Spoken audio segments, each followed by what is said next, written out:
por estar acá. Me emociona mucho platicar contigo. Y cuéntales quién es Lili, qué hace, qué le apasiona, en qué estás, de qué eres experta. Principalmente me dedico a mi empresa que se llama Adulting, que es una asesoría financiera para millennials y generación Z. Y esta empresa es hoy lo que ocupa gran espacio en mi vida y nace de un proyecto personal. Yo a los 17 años me embaracé, ¿no? Entonces fui mamá súper adolescente, ¿verdad? Mis papás no les dio tanta risa. Y la verdad es que pues de ahí como que pues tuve que aprender a ser adulto, ¿sabes? Como de salir y porque aparte yo muy orgullosa fue de no, yo me voy a mantener, ¿no? Entonces... ¿A tus 16? Sí. Entonces esperamos a que cumpliera yo 18 para poder casarnos, mi novio en ese momento y yo. Y entonces nos casamos y nos independizamos y nos dimos cuenta que la vida era súper cara, súper difícil. Y fue como un golpe de adultez que yo no estaba preparada. O sea, yo pasé de ir a la prepa, a que tu papá te diera cada semana dinero, a pues ahora paga una renta, ¿no? Eso pues claramente hizo que yo cometiera varios errores financieros, entre otros. Y nunca supe aprender el dinero, o sea, como que en ese momento no era algo que yo consideraba importante, relevante, no lo pensaba. Yo vivía como una niña de 18 años y ya, ¿no? Eventualmente, 5 años después, pasa en mi vida como todo lo que pudo haber pasado mal, pasó ese año. Tuve mi segundo hijo, al nacer tuvo un problema en el hospital, yo no tenía el seguro para él y eso fue como la gota que derramó el vaso, ¿no? O sea, fue un año muy importante que marcó una temporada de mi existencia, nos llevó a la bancarrota y a partir de ese momento decidí, yo ya estaba trabajando en algo de administración, ya estaba estudiando mi carrera de administración y de finanzas, etc. Decidí como hacer un cambio muy importante en mi vida y ahí empezó a nacer como Adulting y empecé a mejorar mis finanzas así, ejemplarmente, ¿no? O sea, como que cambié mi estilo de vida, pero también cambié mi forma de pensar, me empecé a educar, ¿no? O sea, todo lo que yo aplicaba en mi empresa, pues lo hacía ya para mi vida personal, ¿no? Y lo empecé a replicar y entonces era como de, oye, pues antes nos debías dinero y ahora ya te compraste un departamento, ¿no? Yo iba a casa de cada uno y entonces les ayudaba, etc. Y básicamente varios años después, 7 años después, nació Adulting y esa es una de mis grandes pasiones. Fue una empresa que nació así y hoy entiendo Adulting como una empresa de propósito social muy fuerte, ¿no? O sea, entiendo la responsabilidad que implica, el impacto que tiene. Me hubiera gustado decir que esa era la idea inicial, pero no, o sea, no lo pensé así, seamos honestos. Pero hoy sí lo es y esa es una de mis grandes pasiones, como ayudar a las personas a que no pasen por eso. Y mi otra gran pasión, que es algo que estudié, fue mi primera carrera, es el teatro, que estudié teatro en Bellas Artes. Buenísimo. A ver, creo que todos los emprendimientos que nacen como un problema propio y después van evolucionando, realmente hace que uno entiendas tú el problema y que dos, cuando va evolucionando, pues claramente puedas ampliar mercado, tengas mucho más exposure, entonces está buenísimo. Sí. Oye, a ver, algo que yo escucho todo el tiempo, obviamente, seguramente tú más, es que las mujeres dicen, no, es que la finanza no es para mí. No, para eso está mi contador o alguien más, no sé quién, pero alguien más. O sea, ¿tú qué brecha de género ves en el tema de finanzas y la mujer que hoy yo veo así como...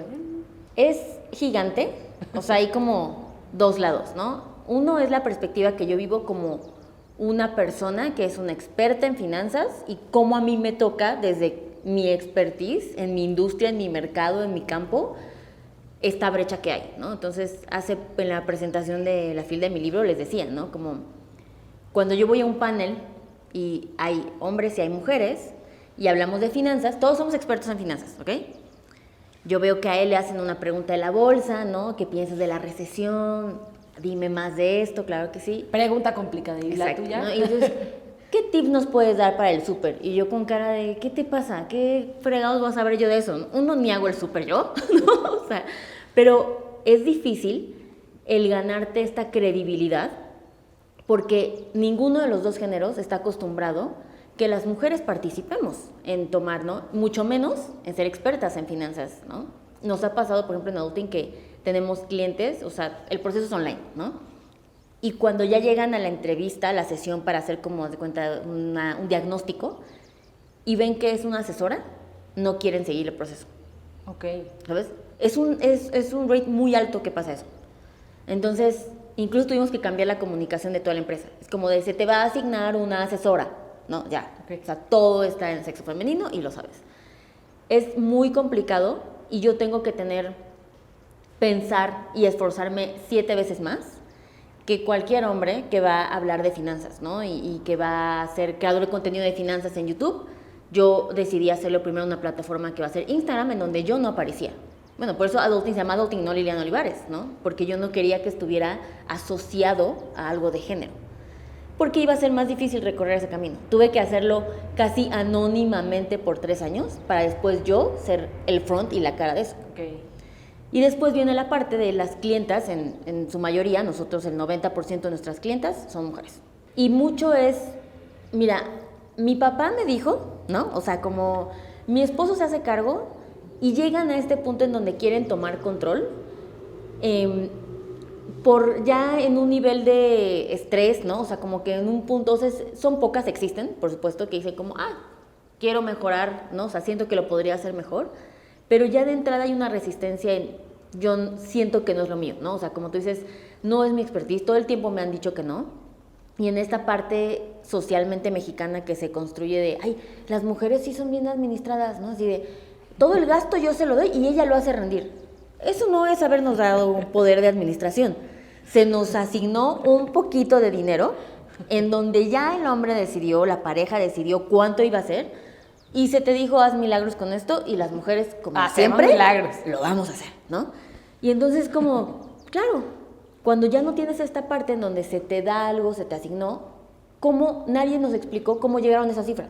La brecha es sumamente alta. De hecho, algo que fue devastador es que ahorita en pandemia, la cantidad, por ejemplo, de ahorros que tenían las mujeres disminuyó 3 puntos versus los hombres. Solamente vemos que nos está costando años, siglos, poder mejorar y vamos para atrás. O sea, no creas que, claro, por supuesto que han habido mejoras y avanzamos, pero ahorita nosotros para la pandemia, para las mujeres, fue algo muy desgarrador el ver que, ¿por qué pasó esto? Pues simplemente las mujeres, o sea, hombres y mujeres perdimos nuestro trabajo, pero si alguno tenía que trabajar y quedarse con los niños, pues eras tú, ¿no? O sea, nosotros teníamos que sacrificarnos y el hombre iba a salir. Entonces ahora las mujeres ni siquiera podían encontrar esa fuente de ingresos, ¿no? Entonces sí, es muy alta, también es nuestra responsabilidad, ¿no? Nosotras el romper con ese tipo de prejuicios en que no vamos a ser buenas, que no vamos a ser expertas, porque no hay absolutamente ningún estudio científico que lo compruebe. Entonces sí es un tema complicado. No, muy. Yo lo veo y digo, híjole, dirigen empresas, mantienen algunas su hogar, y dices, híjole, no podemos estar alejados de algo que es un termómetro para tu negocio y para tu vida. No, y aparte, el nivel de responsabilidades es diferente, ¿no? O sea, tienes tú que encontrar tiempo para trabajar, también para educarte en tus finanzas, pero también llevar una casa, pero también educar a los hijos, ¿no? O sea, el nivel de expectativa de responsabilidades que se ponen en las mujeres es diferente. Y todas esas horas, o sea, si a mí me pagan por ser mamá... No, yo sería millonaria. Exacto, o sea, sería como... ya cambiaría la cosa, ¿no? Los ves con más cariño, o sea, pero pues sí, no estoy visualizando cómo, ¿no? Entonces sí es complicado.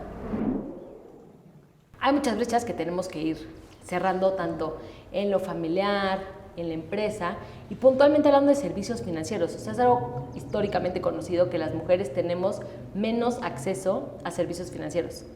¿Cómo ves tú hoy el panorama? ¿Hay algo que se ha desarrollado, que ha cambiado, seguimos igual? ¿Cómo estamos ahí paradas? Se ve latente que sí ha habido una evolución muy rápida en los últimos años. También se dieron cuenta que las mujeres movíamos mucho varo, ¿sabes? Como, sí, claro. Y un listillo fue como, ese mercado pues está medio descuidado. Y de hecho justo hace este año en particular me he topado con aplicaciones, por ejemplo, de inversiones, de trading, y les dije como, está súper bien, o sea, la experiencia de usuario, etc., ¿no? Les dije, de hecho se siente muy femenina. Y me dijeron, bueno, todo el diseño está hecho para el mercado femenino, ¿no? Y les dije como, ok, está padre, ¿no? O sea, se vuelve un poco menos duro, menos frío, ¿no? Como que no es tan alejado. Cada vez hay más, también cada vez hay más empresas que se dedican a dar como muy de foco, ¿no? Asesoría financiera. Si bien nosotros no nos enfocamos solo en mujeres, ni nació con esa intención, ¿no? O sea, de hecho, la marca es bastante como Sí, más mi incluyente. personalidad, Sí, ¿sabes? sí, O sea, sí. era más como una marca medio sarcástica, pero, ¿sabes? Como hay un chiste, pero hay educación, pero ¿sabes? No me llamo Finanzas con Amor, o sea, no es mi idea. Sin embargo, sin planearlo, empezó a hablarle a las mujeres. Y cada vez hay más servicios que están enfocados para que puedas tú tener esto. Hay cada vez más servicios enfocados a cómo si vas a tener un seguro, pero cómo vas a cuidarte de maternidad, de cáncer, ¿no? O sea, como este tipo de problemas que nos hablan a nosotras, y creo que ha evolucionado bien, creo que ahí va. Por supuesto, todavía no es la misma cantidad que hay, pero sin duda también están viendo todo lo que llevamos a la mesa, ¿no? El que México se hable, ¿no? Esto que pasó de las nenis, como, ajá, movemos un chorro de dinero porque no nos están dando trabajo, y entonces es como, a la fregada, yo voy a crear mi trabajo, ¿no? O sea, yo voy a ser esa persona que va a emprender, que va a tener su negocio, que va a vender por catálogo, pero que va a vender con sus amigas. Tenemos un poder de convocatoria, de mover recursos. O sea, tuve yo en un taller, nunca se me va a olvidar, una clienta que me decía como de, oye Liliana, ¿y qué opinas de la tanda? Y yo, no, bueno, oigan, la tanda, pues no es un servicio que yo recomiendo, ya sabes, súper profesional. Y yo, mejor ese dinerito, o sea, yo también de que ninguneando, ¿no? Y ella así, la tanda es de $1,000,000. Y yo, ¿y la tanda como de dónde me inscribo?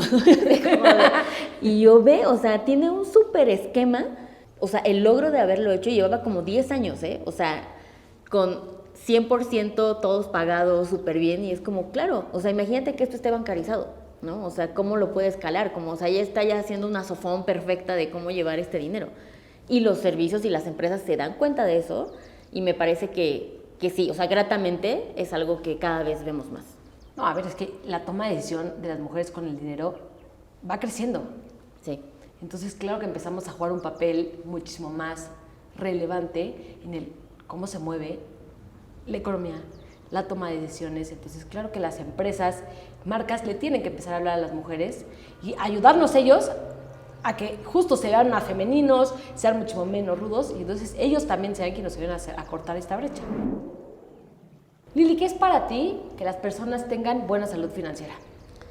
Bueno, para empezar, que tengan buena salud financiera es un concepto básico que todos deberíamos cuestionar. O sea, ¿sabes? Como cuando este momento que vas creciendo, que esto viene muy con la edad, al menos para mí ha sido así, pero el decir como, llegaré a los 90, ¿no? Mientras me fumo un cigarro y tomo un café, es como, maybe not, ¿no? O sea, este tipo de cuestionamientos. Lo mismo debería ser con la salud financiera. O sea, el cuestionar, el darte el tiempo de ver, ok, financieramente, en el termómetro de las finanzas, que creamos un bonito termómetro de, ok, en este gap de edad, que es lo mínimo que tendría que tener, ¿no? Así que me está indicando que no fracasé financieramente. Sí es bien importante que tengamos esta consideración, que hagamos esta pausa. ¿Y qué implicaciones tiene eso? Para empezar, la salud financiera se lleva muy bien con porcentajes, ¿sabes? No es todos que tengan 100 pesos en su bolsa, ya, no, se tiene que adaptar. Por supuesto que tiene que ver el contexto de cada persona. No es lo mismo para una familia en Monterrey con 7 hijos que una persona de 18 años que vive en el sur del país, ¿no? O sea, su contexto es muy diferente, sin embargo, los dos tienen la misma necesidad de tener salud financiera. Y como tal, la definición nosotros siempre lo tenemos en una parte de cómo puedes hacer posible tu presente, tu día a día, sin dejar de lado tu futuro. El que puedas completar como este panorama 360 de tu vida en donde sí, ¿no? Sobre todo yo enfocada y a ver, millennials, cuando digo millennials, yo tengo 35 años, ¿no? O sea, si tienen 40 años, también son millennials. Entonces, para que no se sientan muy alegados de repente. Entiendo la importancia en que nosotros somos una generación que tenemos otro tipo de exigencias de calidad de vida, ¿no? O sea, ya el salario emocional empieza a ser mucho más relevante, las vacaciones, claro que sí, experiencias, claro, sí, todo. Viajes, todo eso está muy bien, ¿no? Y está ligado con el ahora. Claro que queremos tener los recursos porque en efecto no sabemos qué va a pasar mañana, hoy es hoy, pero ¿cómo haces, ¿no?, que tu vida se encargue hoy sin dejar de lado tu yo del futuro? Y existe un porcentaje que a mí me gusta mucho, que es el 70-30, ¿no? O sea, el 70 de tus recursos lo utilizas para construir hoy, para disfrutar hoy, para lo que sea que necesites tener una vida digna hoy. Y el otro 30 es el que vas a separar para cuidar de tu yo del futuro. En efecto, la mayoría de los recursos lo estás utilizando, ¿no? Y lo estás utilizando, pero también disfrutando, pero también lo que necesites, sin que llegues a los 80 años. Y yo siempre les digo, como imagínate, y esto es muy raro, o sea, me pasó recientemente el cuestionar, imagínate tener, que sea domingo, tienes 63 años, ¿no? O 68, que es todavía pasado de la edad, y que digas, puta, el lunes me tengo que parar a seguir trabajando para pagar la renta, ¿no? O sea, claro. Ese nivel de vida es como, no, o sea, como de no hay forma. Ahorita ya el Foro Económico Mundial hizo el estudio por primera vez en México de nuestro retiro. Somos la primera generación que no tenemos pensiones, ¿no? Y salió peor de lo que todos imaginábamos. O sea, genuinamente me genera ya mucho estrés, pero es solamente el 4% de la población mexicana va a tener dinero suficiente para retirarse. Eso quiere decir que el 96% no. O sea, de que todos, ¿no? Casi. Sí, sí. Entonces, imagínate el impacto que vamos a tener en una sociedad de gente mayor y que nadie tenga recursos. Eso, cuando tú empiezas a generar un presupuesto, cuando empiezas a generar una planeación, cuando empiezas a generar patrimonio, cuando te empieza a importar y empiezas a ponerle atención sobre lo que tú tienes, ¿no? O sea, no importa lo que ganes, tienes la posibilidad de, con tu contexto, con tus porcentajes, empezar a tener salud financiera. Y en el momento en el que digas, ok, sí estoy pudiendo yo llevar la vida, tal vez no estoy bajándome de mi yate, o sea, seguramente no, pero sí estoy preocupándome por mi retiro, ¿no? Sí estoy cuidando, estoy teniendo lo mínimo de prevención por si me pasa algo, ¿no? Eso es súper importante. Eso implica que ya hay una salud financiera. O sea, cuando empiezas a tener esta medición 70-30 en ya tu planeación mensual, semanal, entonces es cuando podrías empezar a creer que tienes salud financiera porque estás también pensando en tu yo del futuro. Sí, eso es, digamos, como el primer gran paso. Ok.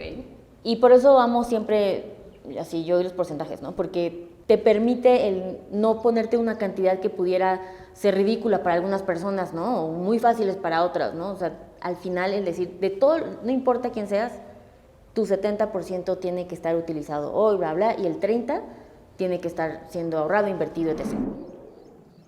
Lili, a ver, después de que entendemos lo que es tener salud financiera, hoy por hoy, ¿cuáles son estos hábitos, más allá de manejar este porcentaje de 70-30, cuáles son esos hábitos que crees que tenemos que tener las personas para llegar a esa famosísima salud financiera? Mira, son cosas, quiero decir, sencillas porque se pueden poner en práctica. No estoy diciendo que sean fáciles de hacer, ¿no? Porque yo, al haber sido esa persona que estuvo del otro lado, puedo empatizar muy bien como, claro, ¿no? O sea, y sobre todo cuando no estás en salud financiera, todavía te cuesta más, ¿no? O sea, como proyectar eso. Pero primer paso básico, no es negociable, se requiere sí o sí para tener salud financiera, es el presupuesto, ¿no? O sea, un presupuesto bien hecho, ¿no? No como uno cree, como basado súper optimista, basado en cosas que no sabes si van a suceder, ¿no? O no solamente hacer un presupuesto y luego no seguirlo, no. Un presupuesto que uno se apega a él y que se revisa mínimo 2 veces al mes, ese hábito es una joya. O sea, ya el sentarte a hacer conciencia 2 veces al mes de cómo estás gastando y en qué estás gastando tu dinero, no estoy diciendo que la primera semana, todo se va a corregir, no, pero te va a llevar a eso. Es una práctica, claro. Es un hábito, ¿no? Y te va a llevar a eso. Entonces, eso es básico. O sea, las personas tienen que empezar a decir, a ver, hoy cuánto voy a recibir en mi ingreso mensual y empezar a decir, ok, ¿cuáles son todos mis gastos, los que ya tengo fijos? Y empezar a determinar ciertas cantidades para decir, y esto es para rubro diversión, este es para... comida, transporte, lo que sea. Y apegarse a él. Exacto. Hábito 1. Ok. De eso se deriva el segundo bonito hábito, que es aprender a gastar sin culpa. Ok. Porque la vida se siente muy diferente. O sea, si yo te dijera hoy, ¿no? Por ejemplo, yo soy fan de comprar ropa. ¿cómo voy a hacer, no? O sea, como en esta negociación de Liliana, aparte, pues, de que ni modo que ponga el mal ejemplo, ¿no? O sea, yo tengo que tener todavía más estrés de seguir al pie de la letra. Yo al año hago un presupuesto de lo que puedo gastar. Y entonces, está basado en un porcentaje de lujos que puedo dedicar de mi dinero, que está hecho para eso, y el día que lo gaste, ni me voy a pasar de él, ¿no? Ese es mi compromiso.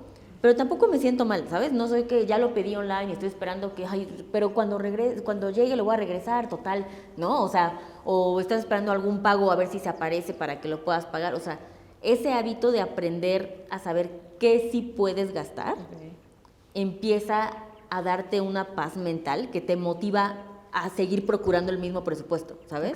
Porque hay una recompensa al hacerlo así. Justo el no sentir culpa de, me acabo de gastar 3,000 pesos en esta comida. Exacto. Y comiste delicioso. Ya te olvidó lo delicioso que comiste porque llegó a la cuenta, claro. Sí, 100%. Tercera cosa súper importante, si empiezan desde el 5% está bien, pero idealmente el hábito de ahorrar el 30% de lo que ganas, eso es complicado, ¿no? Entiendo que les cuesta trabajo empezar a hacerlo, sobre todo si estás en un problema de deuda, etc. A ver, si mes con mes llegas y dices, me quedan 0 pesos, haberle quitado el 30%, no, pues voy a acabar en menos 30. Exacto. Pero aquí es cuando viene todo va a seguir igual si no empezamos a cambiar cosas. No quiere decir que, ay, pues entonces deja de ser feliz, nunca vuelvas a ver a tus amigas, nunca vas a salir, no vuelvas a viajar. O sea, nadie quiere esa vida, pero sí hay una diferencia entre cambiar hábitos. El empezar a ahorrar el 30%, y por eso digo, es flexible, o sea, esa es la meta, ¿no? Y, por ejemplo, a nosotros nos toma con clientes hasta un año poder transicionar, que iban desde 0, ¿no? O hasta en menos porque en deudas, y poder llegar al 30%. Y está bien, ese camino se recorrió, no tiene que ser inmediato solo porque hiciste tu presupuesto. No, ves que de sanear deudas, o sea, al final esto lo estás pagando. Si la saneas, claro que vas a poder llegar a ese 30%. Entonces, no, dejas de pagarlo en deuda, lo ahorras. Exacto. Y ese hábito es muy poderoso porque después, digamos que los primeros meses o el primer tiempo que se requiere ahorrar, cuando la primera vez que recibes como el premio, ¿no? La meta para lo que hayas ahorrado, es muy empoderador, ¿sabes? Como después de eso ya no hay vuelta atrás, ya es como darte cuenta que tú eres ese adulto y que no tuviste que depender de nadie para hacer realidad lo que soñabas, y que, ¿sabes? Como este nivel de yo sola lo logré, ¿no? Y fue a base de un año de trabajo o tener que buscar otra fuente de ingreso, ¿no? También eso es parte de cambiar hábitos, pero cuando logran hacer ese hábito de empezar a ahorrar el 30% y conquistan esa primera meta, no hay vuelta atrás. O sea, eso sí lo puedo jurar, ¿no? O sea, como se vuelve un nivel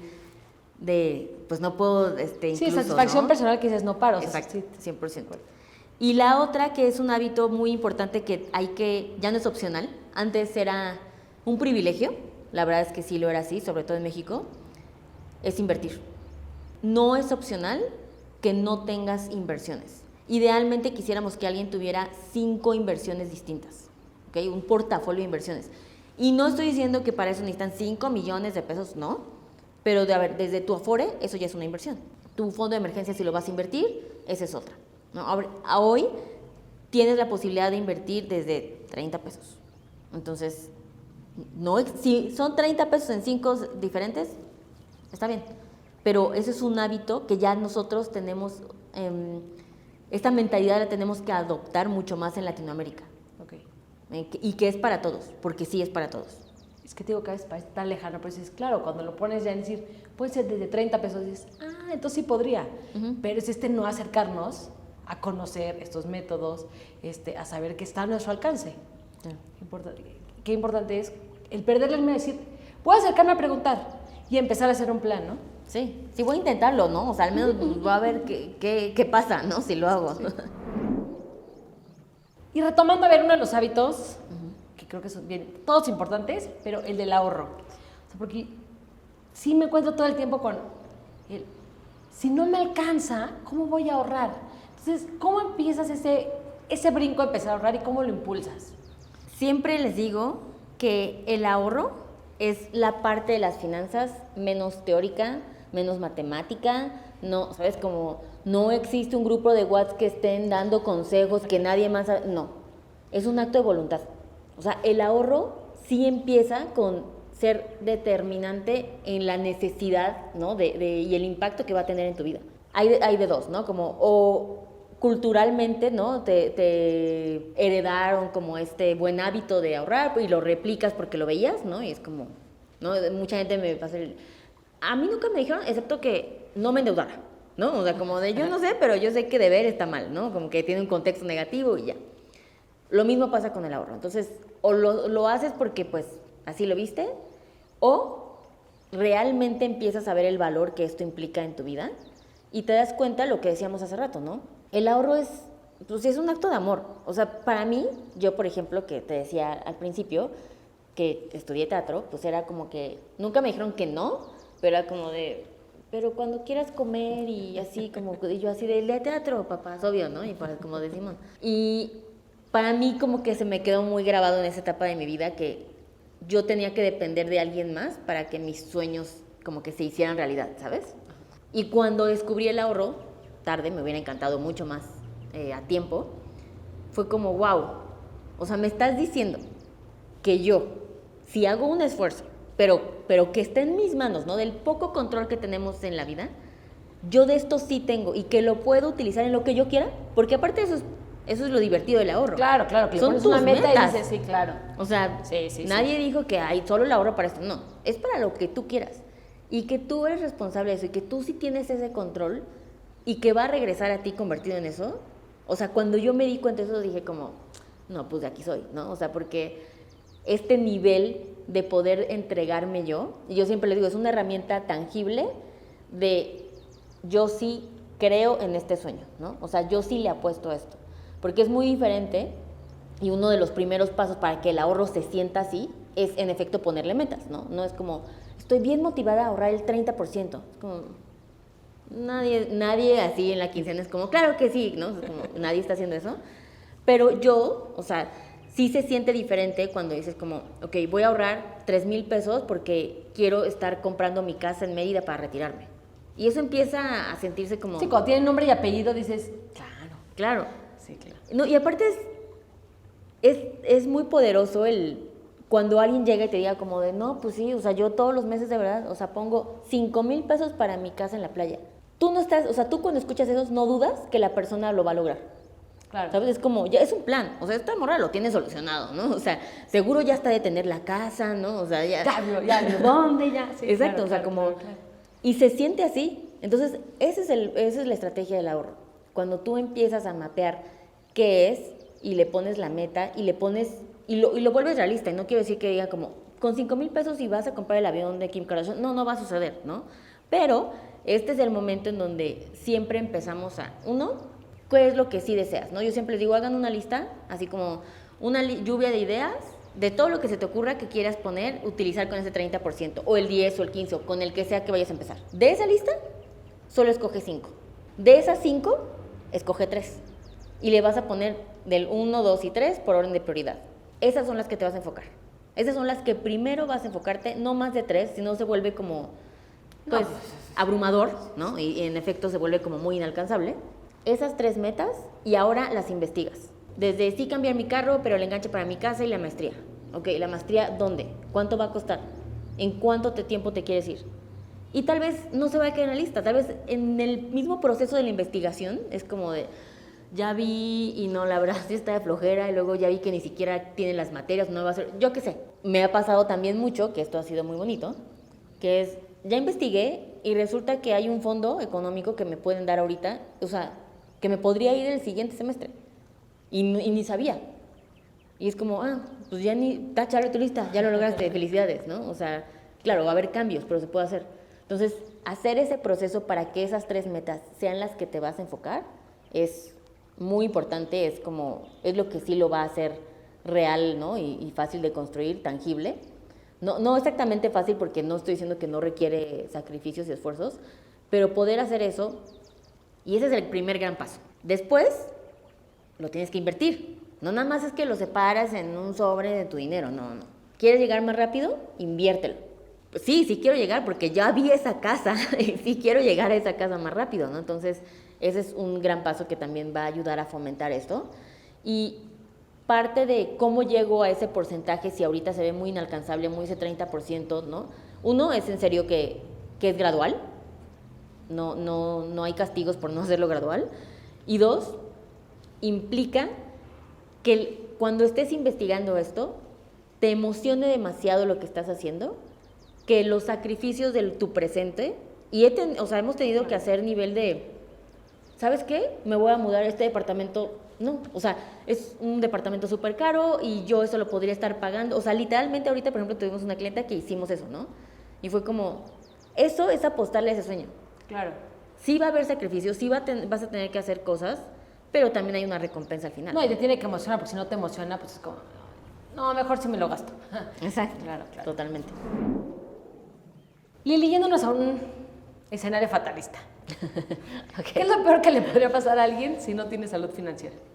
Puedo fácilmente verme en ese momento cuando, o sea, lo que es literalmente no tener para comer, de tener que vender tu ropa, tus muebles, ¿no? O sea, como ese nivel de desesperación. Y es más allá de, obviamente, cómo te vas a sentir, ¿no? El nivel de la moral por el piso por completo. Me parece que lo peor que podría pasar en ese momento es que pierdas cualquier capacidad, cualquier posibilidad de decisión respecto a tu vida. Cuando no tienes controlado, cuando no tienes salud financiera, todas tus decisiones van a estar basadas en sobrevivir, ¿no? Y atendiendo las pocas opciones que tienes, que cada vez van a ser más limitadas. Y entonces tu vida se vuelve una rutina de cómo sanar constantemente algo que, si no lo haces de forma adecuada, pues nunca va a terminar ese círculo vicioso. Pero pierdes la posibilidad de decidir por completo, pierdes la posibilidad de, incluso hasta de soñar, ¿no? Porque, ¿de qué me hablas, no? Hoy vamos de vacaciones, estás viendo, no ves, ¿no? O sea, estoy tratando de aquí de poder pagar la comida del día siguiente y por lo tanto eso lleva a que nunca va a haber un crecimiento, ¿no? Si no sales de ahí, el peor escenario es que no puedas moverte de ahí, que no tengas ese tipo de herramientas para moverte de ahí, ¿no? La posibilidad negada completamente de decir, ay, ¿cómo quisiera X? Y saber que no va a suceder, ¿no? O sea, me parece, pues, perder tu libertad por completo, ¿no? Y por eso viene tan ligado el libertad financiera, ¿no? Y cómo está este concepto tan ligado a, claro que sí, eso es lo que te va a dar este sentimiento de, ¿no? Es un poco sí, y cuando lo empiezas a ver hacia el lado negativo, que no solemos ir ahí porque, aunque todos lo pensamos en algún momento, sí. a cierta escala, Que se quede ahí guardado. es como de, no, Dios proveerá, ¿no? Porque así somos. No, a ver, y está comprobado, la gente con estrés financiero, sí. O sea, entre más suba tu nivel de estrés financiero, peores decisiones tomas. Sí, o sea, tu IQ disminuye. Por eso, y es como muy peculiar este estrés, ¿no? O sea, no es el estrés de no sé, pareja, relaciones interpersonales, pero el estrés, ¿no? Que te da este problema financiero, en efecto, por eso bien dices, ¿no? Escuchamos historias de, y es que asaltó un banco, ¿no? Ya sabes, es como de, ¿cómo hizo eso? Es como, en ese momento esa persona le parecía la mejor opción, ¿sabes? Como era tan malo su juicio, por esto es completamente la incapacidad de poder ver más allá, que sí, en efecto tomamos las peores decisiones. Es un escenario que pensamos mucho, que tememos mucho, ¿no? También cuando empezamos y tenemos este bombardeo de noticias y no sabemos, sobre todo no entendemos, ¿no? Porque la noticia es importante saberla y estar, ¿no? O sea, informado de qué va a pasar, pero la incertidumbre llega porque no estás entendiendo, ¿no? Solamente sabes que lo que están hablando es negativo, ¿no? De alguna forma no va bien. Entonces, no queremos imaginar esta parte tan fatalista, la bloqueamos, pero a veces también ayuda así como que gano, que pierdo, ¿no? O sea, para poder ponderar eso. Lili, yendo un poco más otra vez al tema de mujeres, ¿por qué es importante la inclusión femenina en los negocios? Bueno, para empezar, justo hablando de cómo vamos a cerrar esta brecha, ¿no? Y cómo vamos a poder nosotros tener las mismas oportunidades, es justamente motivando el que tengamos la misma participación, ¿no? En los negocios, por lo tanto el mismo poder adquisitivo. Para empezar, está comprobado que las empresas lideradas por mujeres tienen mayor utilidad, un 10% más, ¿no? Entonces, mínimo. Es un montón. Es un montón. O sea, hay empresas que se tardan años, así de que vamos a subir un punto, ¿no? Es como de, no tenemos ese tiempo, señor, ¿no? Cuando nos dan, ¿no? Esa oportunidad, gracias a Dios, que tenemos de poder liderar una empresa y tenemos estos resultados, también es como una herramienta muy poderosa para que no se nos tenga que dar la oportunidad, ¿no? Sino para que sea algo que se dé de cajón, que tenga que ser parejo para todos. Y este es uno de los pequeños pasitos que estamos dando para decir como, a ver, si no creían que lo íbamos a hacer, no solamente no lo hicimos mal, sino que lo hicimos mejor. Y tenemos muy poco tiempo históricamente haciendo esto.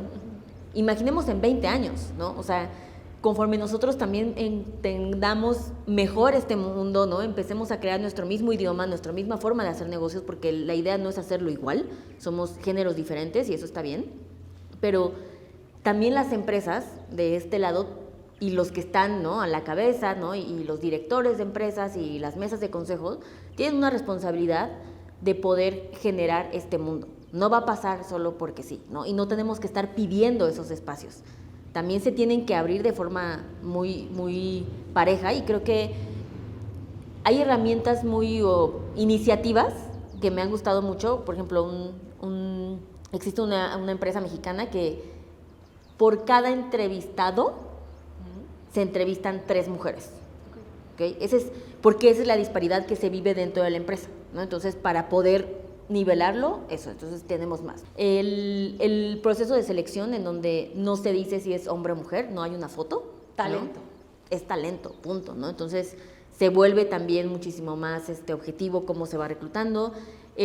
Incluso hacer iniciativas que pareciera que beneficien solo al hombre, como de paternidad, no es solamente al hombre, ¿no? El que el hombre tenga más días de ir porque también va a cuidar a la persona que ayudó a procrear, te da que tú también tengas ese espacio, ¿no?, de poder juntos, en una crianza conjunta, poder educar a ese bebé, ¿no? Entonces nos beneficia a los dos, ya no solamente la mujer yéndose a trabajar, porque, ¿no?, el empezar a quitar estos estigmas de en qué edad y en la entrevista si te vas a embarazar o planeas embarazarte pronto, ¿no? O sea, este tipo de iniciativas que antes teníamos muy normalizadas y que a mí me da mucho gusto que yo creo y veo que también nuevas generaciones cada vez es más como, ¿por qué preguntarías algo así, no? O sea, como ya no, ni siquiera lo podrían considerar.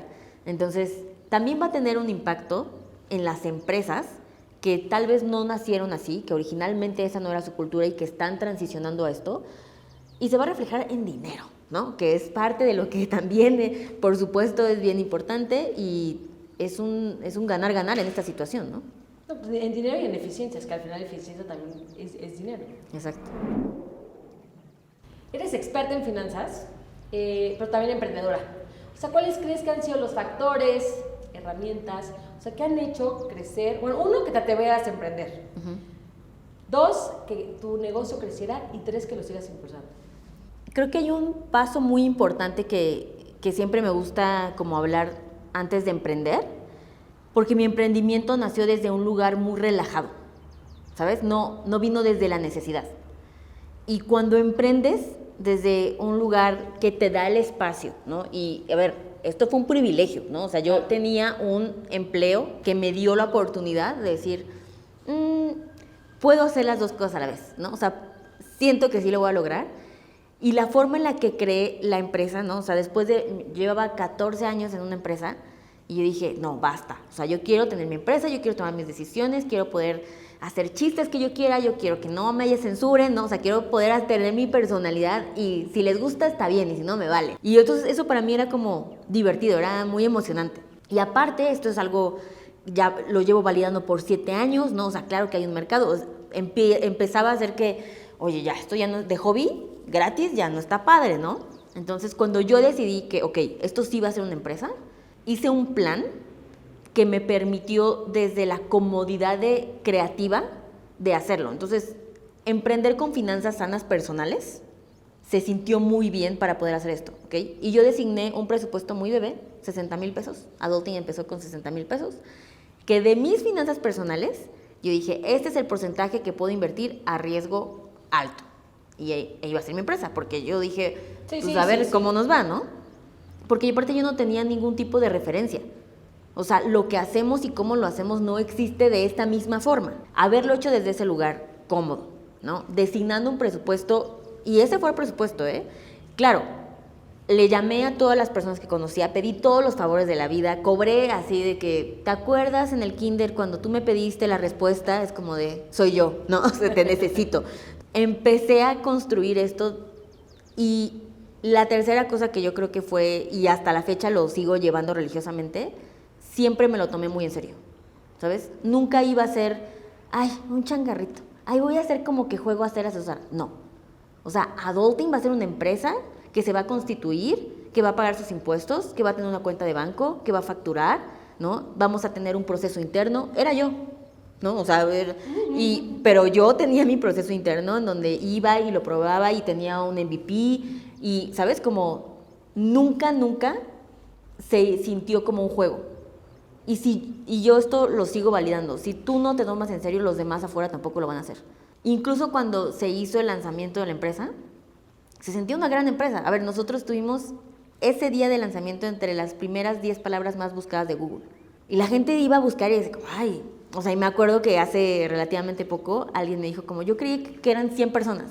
Era yo en un café, ¿no? Así como de nada más. Pero en efecto, fui muy seria y muy profesional en cómo lo iba a hacer y respetando todo eso. Crear un plan estratégico me parece básico. O sea, esta desesperación, yo tal vez vengo desde unas bases muy conservadoras, como muy de la vieja escuela. Todos mis colegas y con los que crecí eran señoras de 60 años y un poco mi forma de hacer negocios medio era así.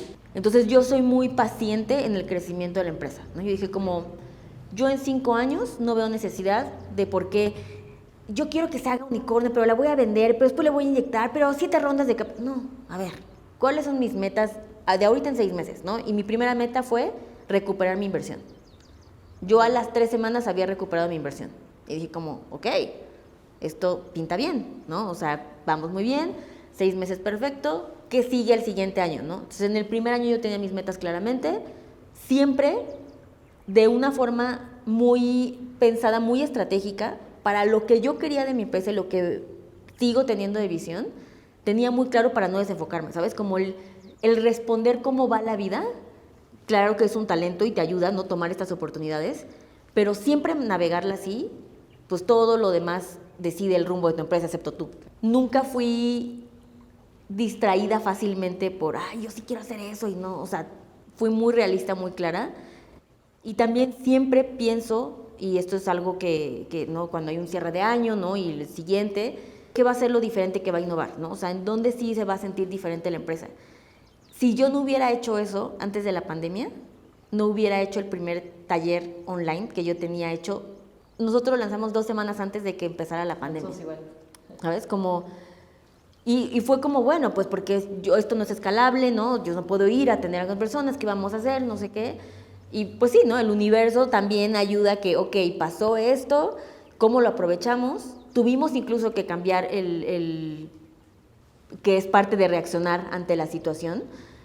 El taller iba a costar 4 veces más de lo que costaba y lo que sigue costando en este momento. Y fue como, ok, esta es una gran idea. Esto tenía un propósito, ¿no? De llegar a más gente y también tener un ingreso mayor, más rápido, etc. Pero también hay un problema social. Y estamos pasando, y Adulting nunca puede dejar, y ayer justo lo conversaba con el equipo, nuestras decisiones se basan con un solo horizonte. Adulting siempre tiene este propósito de llevar educación financiera. A partir de ahí se decide todo lo que hacemos. Y una vez más, en el pasado, fue como, ok, ¿qué vamos a hacer? Pues no vamos a salir con ese precio. Vamos a salir con lo mínimo que necesitamos para operar. Y así fue. Y lo mantenemos por 3er año consecutivo, ¿no? Porque creemos que sigue siendo y que tiene un año complicado y va a seguir. Y es nuestro granito de arena, ¿no? Y claro, eso nos puso en un momento de crecer, por supuesto, y también nosotros tuvimos que encontrar otros recursos para cómo compensarlo. El ser estratégica, el tener un plan, tener estos momentos de evaluaciones, aunque seas 2 personas, pero sentarse y decir como, oye, ¿qué estuvo bien y qué estuvo mal? cambia toda la Yo siempre mentalidad. les digo a las emprendedoras, si quieres que tu empresa te respete, respeta la tuya. Claro. Ten planes estratégicas, haz un plan y síguelo, no la descapitalices. Y entonces hay un momento en el que, claro, lo que invertiste, pues se te regresa. Me puse un sueldo, ¿no? Mi sueldo de adulting era de 1,500 pesos. Y yo te lo juro que no se me va a olvidar la emoción de haber puesto mi primer ingreso en mis finanzas personales de mi emprendimiento. Y yo ya estaba mezclando las emociones, ¿no? O sea, me daba como miedo, pero no, o sea, no tenía un norte de cómo hacerlo. Y dije, a ver, no. Yo dije, después de que 6 meses mi empresa me pague mi mismo sueldo, este es el momento. Y así fue, ¿eh? O sea, yo avisé un mes antes, me voy, porque esto ya se logró. Entonces, también poner como estos hitos de crecimiento personales, pero dentro de la empresa, te ayudan a tomar esas decisiones. Lili, ¿cuáles son estos indicadores que tú consideras básicos que toda emprendedora tiene que estar monitoreando periódicamente? Primero, el flujo de efectivo. Claro, no te está diciendo si estás ganando dinero o no, pero es la gasolina, ¿no? Eso es lo que te va a mantener sobreviviendo, entonces es muy importante. Indicadores comerciales, ¿no? De ventas, para mí son prioritarios, ¿no? O sea, tenemos una meta y se va midiendo mensualmente y tenemos como touch point cada semana, ¿no? Okay. O sea, si podemos reaccionar rápidamente porque nuestra estructura nos permite nos está llegando y entonces hacerlo, ¿no? Eso es súper importante, ser alguien que no solamente si eres el talento en la empresa, que tengas esta mente comercial para que sea un indicador que lo puedas estar midiendo. Yo diría que por último, el tener claro las prioridades de lo que sigue, ¿sabes? Como del siguiente mes. Pasa mucho que nos come la operación y entonces nos volvemos otra vez poco estratégicos. Entonces, siempre nosotros una semana antes de que termine el mes, delineamos muy breve, o sea, esto es una junta de 15 minutos, qué es lo prioritario del siguiente, ¿no? O sea, como cuáles son las cosas más relevantes que van a pasar el siguiente mes y que todos lo entendamos. Okay. Y eso ya nos pone al menos del otro lado. Lili, ya por último, ¿cómo mides hoy el impacto que Adulting está generando? Amo medir estos indicadores y me he vuelto una obsesiva por encontrar como de qué más podemos medir a fondo. Pero uno muy importante es que vemos el nivel de endeudamiento con el que entran y luego con el que salen. Otro indicador es con cuánto llegaron de su fondo de emergencia y si lo completaron al 100 y cuántos meses les toma. Entonces, eso también los mide a ellos, nos mide como socialmente cómo estamos, pero también nos mide qué tan eficientes nosotros internamente somos con nuestras estrategias. Y la otra es inversiones. Mínimo, alguien que entra a Adulting tiene que salir con 2 inversiones. Eso va construyendo salud financiera, ¿no? Entonces, después sacamos el cierre del año pasado y el dinero invertido de los millennials, nosotros ni nos creíamos esa cantidad de millones. O sea, fue que nivel de, oigan, hasta deberíamos ser nuestro fondo de inversión, ¿no? Esto está fuera de control de lo que hemos logrado y educado, porque aparte son inversiones educadas. A ver, si no están haciendo un impacto que salud financiera igual a cambio de vida. Entonces, sí, es algo que todos tenemos que aspirar a él y que realmente esté en nosotros el poder llegar a ella. Lili, muchísimas gracias. Creo que ha sido una gozada tenerte por acá. Y seguramente toda la información que les dimos a muchas les ayudará para poder dar este twist, que es algo que se puede lograr. O sea, no estamos hablando de una fórmula mágica, no estamos hablando de algo inalcanzable, es algo que la que se lo proponga hoy puede empezar a cambiarlo. Muchas gracias. Muchas gracias.